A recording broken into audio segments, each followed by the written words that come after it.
जिस्म दिखाकर लोगों को लूटना उसका काम था। और जिस धंधे में वो उतर चुकी थी उसके घर वालों को पता ही नहीं था कि अपनी बेटी किस धंधे में उतर गई है। और साजिश जहां पर हो जाती है वहां पे जिस बंदे का कत्ल हुआ वो बंदा भी एक गलती किया जिसकी वजह से उसका कत्ल हो गया। और इस लड़की ने इतना पैसा कमा लिया जिस्म फरोशी के नाम पर कि उसने 1,75,00,000 की संपत्ति हासिल कर ली। और उसका एक सपना था कि जब तक महंगी चीज सस्ती ना हो जाए तब तक मैं पैसे कमाती रहूंगी। और उसका जो बैकग्राउंड था उसको देखकर भी आप चौंक जाएंगे कि किस खानदान से वो ताल्लुक रखती थी। तो दोस्तों आज एक सच्ची घटना मैं आपके लिए लेके आया हूँ। दोस्तों मेरा नाम मोहन अहिरवार है और आप देख रहे हैं खबर तमरी इंडिया का यूट्यूब चैनल।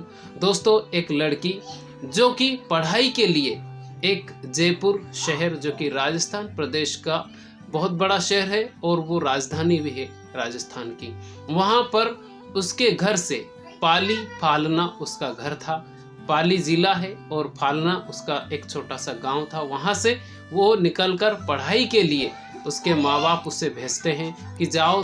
वो लड़की एक बड़ा सपना लेकर गई और मुझे बहुत बड़ा आदमी बनना है और जब तक महंगी चीज सस्ती ना हो जाए तब तक मैं ये धंधा करती रहूंगी। उसने ये कभी सोचा भी नहीं था कि मैं ये इस धंधे में उतर जाऊंगी। लेकिन जैसे ही वो राजस्थान प्रदेश के जयपुर शहर में जाती है और वहाँ पे कॉलेज में एडमिशन लेती है और एडमिशन लेने के बाद में कुछ दिन तो वो हॉस्टल में रहती है, लेकिन उसके बाद में वो रूम से रहने लग जाती है और घर वाले उसको पैसा भेजते हैं लेकिन उन पैसों में उसकी पूर्ति नहीं हो पाती है।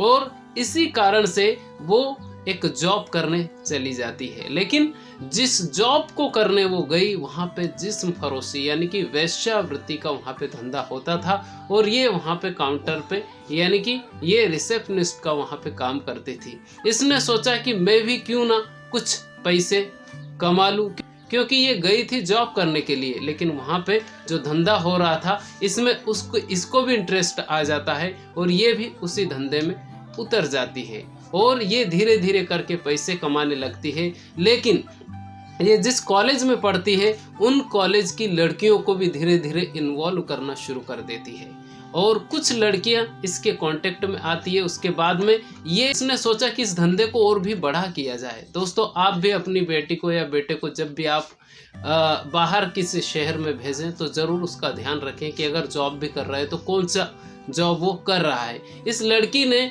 उन लड़कियों को शामिल कर लिया जो इसकी फ्रेंड सर्कल थी और उसी धंधे में उतार दिया और उनको भी कुछ पैसा मिलता था लेकिन उसमें पैसा पूरा नहीं हो पा रहा था। तो इसने 20-30 हज़ार में इसका पूरा नहीं हो पा रहा था क्योंकि जिन लड़कियों को इसने शामिल किया था वो 18 साल से लेकर तो 25 साल की लड़कियां थी जिसको जिस फरोशी के धंधे में इस लड़की ने उतार दिया था। लेकिन इसने सोचा कि और भी बड़ा करते हैं तो ये सोशल मीडिया पर आई और फेसबुक के जरिए लोगों से कांटेक्ट में आई, लोगों से जुड़ने लगी और इसने एक ऐसी साजिश रची जिसका आप अंदाजा भी नहीं लगा सकते।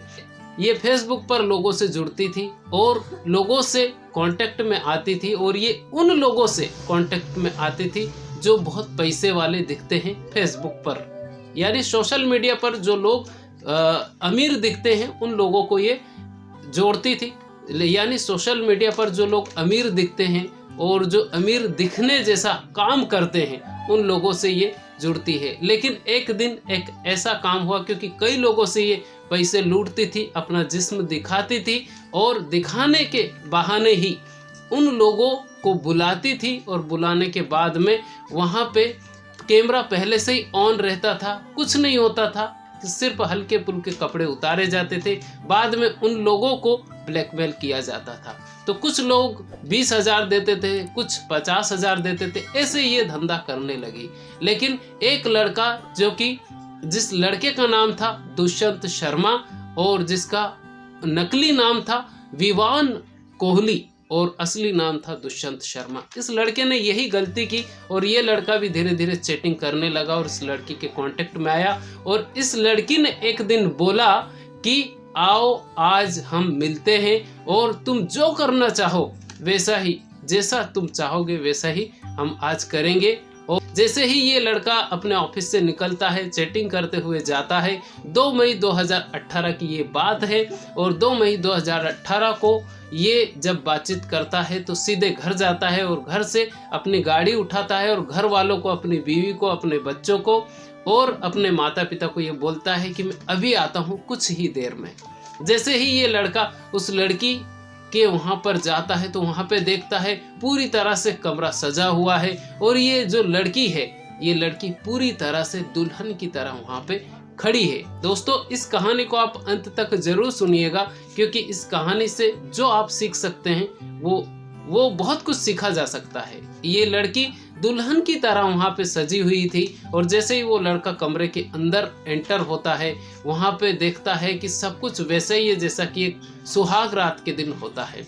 वहाँ पे धीरे धीरे बातचीत होती है और धीरे धीरे बातचीत होते होते कपड़े उतर जाते हैं। जैसे ही कपड़े उतर जाते हैं, वहाँ पे एक ये जो लड़की है, ये धीरे धीरे उसको इन्वॉल्व करने की कोशिश करती है, लेकिन लड़का कुछ गलती कर देता है और गलती करता है। ये बोलता है कि मैंने तुमसे झूठ बोला था, मैं बहुत गरीब व्यक्ति हूँ, मेरा ओरिजिनल नाम दुष्यंत शर्मा है, लेकिन मैं नकली प्रोफाइल बना रखा हूँ और विवांश जो कोहली है वो मेरा नकली नाम है। मैं कोई अमीर आदमी नहीं हूँ, मैं बहुत छोटा आदमी हूँ।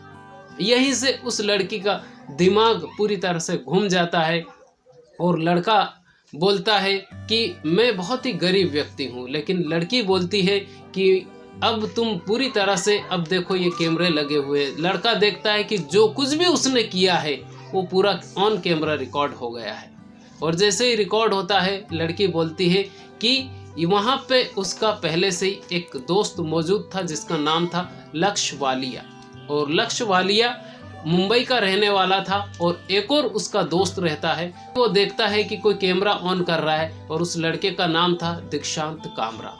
इन लोगों की एक साजिश होती थी, ये ऐसे ही लोगों को फंसाते थे। दीक्षांत कामरा मुंबई का रहने वाला था और वहाँ पे जॉब कर रहा था, लेकिन ये लिविंग में रह रहे थे दोनों ही। जिस लड़की की मैं बात कर रहा हूँ, इस लड़की का ओरिजिनल नाम था प्रिया सेठ। दोस्तों, प्रिया सेठ दीक्षांत कामरा लिव इन में रह रहे थे और वहीं से इन दोनों ने सोचा कि हम क्यों ना बड़ा काम करें, कुछ ज़्यादा पैसे कमाएं। ऐसे ही ये लोगों को लूटने का काम करते थे। और जैसे ही उस लड़के को पता चला, जो दुष्यंत शर्मा था, उसको पता चला कि मेरी सारी बातें रिकॉर्ड हो गई है, तो वो लड़की दुष्यंत शर्मा से बोलती है कि अब तुम अपने घर पे कॉल करो और हमें 10 लाख रुपए दिलवा दो। जैसे ही ये ऐसा बोलती है ये लड़की, लड़का झटपटाता है और झटपटाने के बाद में दीक्षांत कामरा वहाँ पे मौजूद होता है। प्रिया सेठ और दीक्षांत कामरा उसको बांध देते हैं, हाथ पैर बांध देते हैं। उसी बीच में एक और उनका दोस्त आता है जिसका नाम रहता है लक्ष्य वालिया। लक्ष्य वालिया, दीक्षांत कामरा और प्रिया सेठ तीनों मिलकर उसके हाथ पैर बांध देते हैं और लड़का मजबूर हो जाता है। दुष्यंत शर्मा तो उसके पिताजी को कॉल करता है और बोलता है कि पिताजी, मैं किडनैप हो गया हूँ, मेरी किडनैपिंग हो गई है और आप 10 लाख रुपए का इंतजाम कर दीजिए ताकि मैं छूट जाऊँ। उसके पिता और उसके परिवार में पूरी तरह से हाहाकार मच जाता है कि ये हुआ क्या। ये अचानक घर से गया और ये यानी कि उसी रात में ही उनको कॉल चला जाता है कि मैं किडनैप हो गया हूँ। बेटा बोल रहा है अपने पिता से कि मैं किडनैप हो गया हूँ। दोस्तों, जैसे तैसे करके 10 लाख रुपए का इंतजाम उसके पिताजी करते हैं दुष्यंत शर्मा के। उनका नाम था रामेश्वर शर्मा, और रामेश्वर शर्मा जैसे ही 10 लाख रुपए का इंतजाम करते हैं, उसके बाद में और रामेश्वर शर्मा जो पेमेंट डालते हैं वो दुष्यंत शर्मा के अकाउंट में डालते हैं और दुष्यंत शर्मा प्रिया सेठ के अकाउंट में पेमेंट डाल देता है। लेकिन जैसे ही दुष्यंत शर्मा ज़्यादा छटपटाता है तो इनको लगता है कि ये लड़का बाहर जाकर हमारी पोल खोल देगा। तो अब क्या करना चाहिए? तो तीनों मिलके एक प्लान बनाते हैं कि इसको रास्ते से ही हटा देना चाहिए और ताकि ना रहेगा बांस और ना बजेगी बांसुरी। यही इन्होंने काम किया, क्योंकि ये भी नकली नाम से काम कर रहा था और ये भी एक फर्जी ही काम कर रहे थे। दोस्तों, जिस्म दिखाकर ये लोगों को लूटते थे, लेकिन दुष्यंत शर्मा का ये लोग तकिए से गला दबाकर कत्ल कर देते हैं और जयपुर के पास इसको रात में ही एक बैग में पैक करते हैं और जयपुर के पास कुछ ऐसी जगह है जहाँ पर इसके बॉडी को ये लोग फेंक देते हैं। लेकिन फेंकने से पहले उसकी जितना भी मुंह वगैरह, जितना भी उसकी जो बॉडी के जितने भी पार्ट्स थे जहाँ पे उसकी शिनाख्त हो सके, पहचान हो सके, वो सारे ये लोग मिटा देते हैं। उसके चेहरे को पूरी तरह से ये लोग जला देते हैं ताकि शिनाख्त ना हो सके। लेकिन जैसे ही ये लोग रामेश्वर शर्मा जो कि उसके पिताजी थे वो कंप्लेन कर देते हैं कि हमारे बेटे का किडनैप हो गया है और हमने पैसे भी भेज दिए लेकिन अभी तक बेटा नहीं आया है। तो जैसे ही उसकी बॉडी की शिनाख्त की जाती है तो उसके हाथ में कुछ टैटू वगैरह था। उसके पिताजी उसको पहचान लेते हैं और पुलिस वाले से बोलते हैं कि ये मेरा ही बेटा है। दोस्तों यहाँ से पता चलता है, उसके जो कॉल डिटेल वगैरह पुलिस वाले खंगालते हैं और सीडीआर में जब डालते हैं तो पता चलता है कि ये किसी लड़की के कांटेक्ट में था और उस लड़की का नाम था प्रिया सेठ। प्रिया सेठ बैकग्राउंड के बारे में बता दूं कि प्रिया सेठ राजस्थान के पौली जिले के फालना गांव की रहने वाली थी और इसके दादा प्रिंसिपल थे, इसके पिताजी प्रोफेसर थे और माँ शिक्षिका थी किसी स्कूल में, और इसके जो फूफा थे वो भी लेक्चरर थे। तो बहुत एजुकेटेड फैमिली से ये बिलोंग करती थी। फिर इसको ऐसा शौक लगा कैसे? आप सोचिएगा कि आपकी बेटी भी अगर कहीं पढ़ने जा रही है और चाहे कितना भी एजुकेटेड फैमिली हो, लेकिन अगर आपकी बेटी कहीं जा रही है तो दूर अगर आप उससे कर रहे हैं तो उसका ख्याल जरूर रखें, क्योंकि ये उस बैकग्राउंड से बिलोंग करती थी जहाँ पे छोटे तो कोई थे ही नहीं, सारे लोग एजुकेटेड थे। उसके बाद भी ये जिस्म फरोशी के धंधे में उतर गई। तो दोस्तों जैसे ही पुलिस वाले पता करते हैं तो प्रिया सेठ का पता करते हैं और प्रिया सेठ के नंबर को जब खंगालते हैं तो पता चलता है कई लोगों से पैसे निकाल चुकी है। और ऐसे ही पैसे नहीं निकालती, उनकी बाकायदा उनको रिकॉर्ड किया जाता था जो भी वो बातचीत होती थी और एक तरह से ब्लू फिल्म जैसा ये लोग बनाते थे और बनाने के बाद में ये लोग उनसे पैसे निकालते थे। ये एक ऐसी साजिश थी जिसमें प्रिया सेठ, और प्रिया सेठ से जब पूछा गया ऑन कैमरा, जब मीडिया वालों ने भी पूछा कि अब तुम पकड़ा गई हो, तुम बहुत अच्छे खानदान से बिलोंग करती थी, तुम कैसे उतरी इस धंधे में, तो पता चला उसने जो जवाब दिया वो कहा उसने कि जब तक मुझे बहुत अमीर बनना था और जब तक महंगी चीज़ सस्ती ना हो जाए तब तक मैं पैसे कमाती रहूँगी। और मैंने लक्ष्य वालिया और दीक्षांत कामरा दोनों को मिलाए मैं लिव इन में ही रहती हूँ और पहले भी एक दो केस में शायद ये जेल जा चुकी थी। तो ये हंस रही थी, लेकिन रामेश्वर शर्मा के जो बेटे थे दुष्यंत शर्मा, उनका कत्ल हो जाता है और वो एक तरह से, वो भी दोस्तों फेसबुक पर भी लोग दिखावा करते हैं और दिखावे के चक्कर में ही ये लोग आ जाते हैं। तो दोस्तों आज की जो मैंने कहानी सुनाई है आपको, ये कहानी आपको कैसी लगी आप कमेंट करके जरूर बताइएगा। इस कहानी को सुनाने का मकसद हमारा किसी को हर्ट करना नहीं है और ना ही किसी को दुख पहुंचाना है।